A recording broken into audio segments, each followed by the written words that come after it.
que eu continuo. Os temas destas eleições já estão definidos há algum tempo. A economia, a imigração, aborto, relações internacionais e também o clima são, portanto, assuntos que volta e meia nós vemos aqui também serem abordados. Alguma imprensa classifica, portanto, este fim de campanha como tendo sido marcado por medo e desespero da parte de ambos candidatos.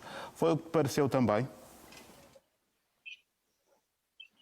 É uma campanha, diga-se, bastante sui generis, não é? Tendo em conta também a própria qualidade dos candidatos e as mensagens que eles lançaram para os seus eleitores, não é? Estamos a falar do antigo presidente dos Estados Unidos, Donald Trump, que é caracterizado por ser uma figura bastante excêntrica, defensora de uma ideia dos Estados Unidos maior, ou que pretende voltar a ser maior do que já era antes, com tudo o que isso implica em termos de discurso político e também de políticas prováveis a serem implementadas.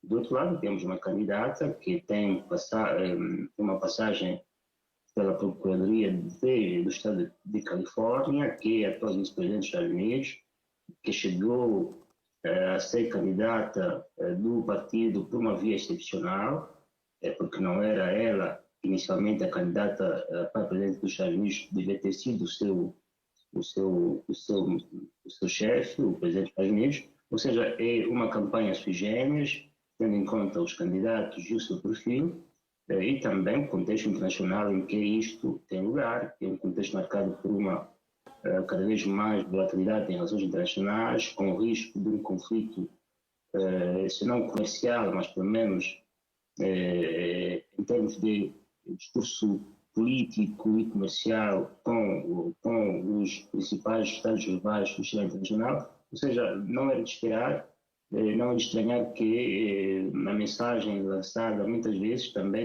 tenha saído de uma espécie de agenda normal de campanhas eleitorais em Estados democráticos, né, que deviam se basear em programas eleitorais, em ofertas eleitorais, e muito menos em caracterizações e muitas vezes até ofensas morais da parte de um certo candidato em relação ao seu oponente. Basta ver que terá, enfim, não vamos repetir os epítetos que lançou para não sermos repetitivos, mas é uma campanha sui generis em função disto, e nesta altura os dois candidatos esperam que os chamados swing states possam determinar a eleição de cada um deles, né? Isto é, quer de uma, quer do outro.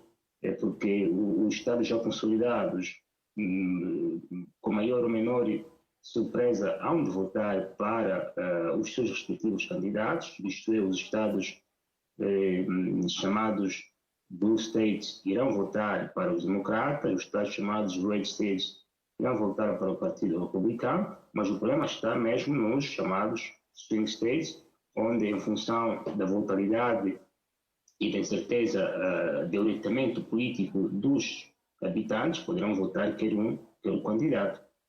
Daí a concentração deles e as vias que fizeram muitas vezes para estados como Pensilvânia, que do conjunto desses 7 estados representa o maior número de eleitores no colégio eleitoral, né? Porque, como se sabe, e não é demais repetir, nos Estados Unidos, a eleição dos Estados Unidos não é direta, ela é indireta através do colégio eleitoral.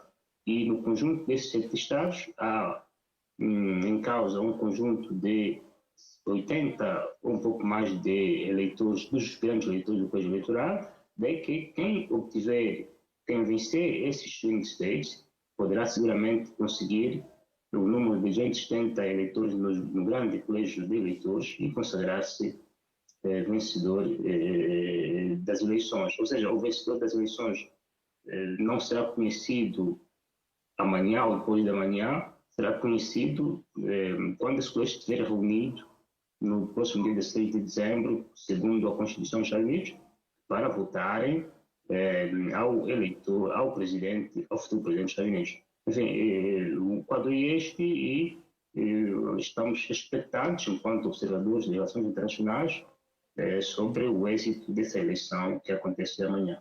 Certo.